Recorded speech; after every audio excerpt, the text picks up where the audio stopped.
gente volta a falar sobre o corte de gastos que o governo sabe que precisa fazer. O ministro da Fazenda passou a semana toda com uma série de reuniões, inclusive com líderes do Congresso Nacional. Fernando Haddad já está de olho, claro, na manutenção dessas medidas e avisou os parlamentares do tamanho do ajuste fiscal previsto para os próximos dias. Repórter Marília Ribeiro, mais uma vez aqui conosco, qual o tamanho estimado da economia com essas ações? Marília.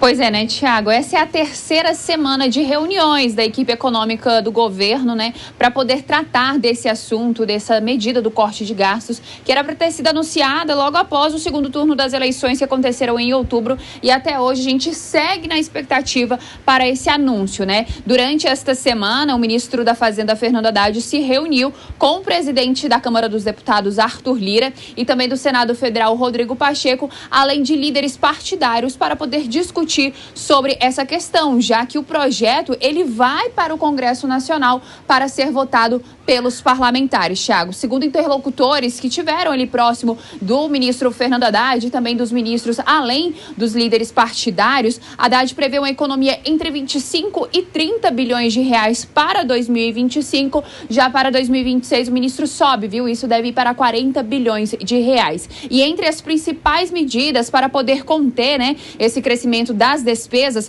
está a mudança no critério do reajuste do salário mínimo, que passaria a ter um ganho real entre o máximo de 2,5% e o mínimo de 0,6%, o que significa o mesmo intervalo de crescimento de gastos do arcabouço fiscal. E o que deve ficar de fora, pelo menos por enquanto, Tiago, são mudanças no fundo de garantia, né? Mudanças no FGTS. Antes, o Planalto estava estudando utilizar aquela multa de 40% que é depositada pelos empregadores para poder custear despesas com o seguro-desemprego. E agora, Tiago, a gente já entra nessa próxima semana com mais uma expectativa desse anúncio, né? Das medidas do corte de gastos que deve acontecer logo após a visita do presidente da China, Xi Jinping, que está marcada para a próxima quarta-feira, dia 20 de novembro. Ele deve vir a Brasília e deve ser recebido pelo presidente Lula lá no Palácio do Alvorada. Mas é apenas uma expectativa, né, Tiago? Assim como todas as outras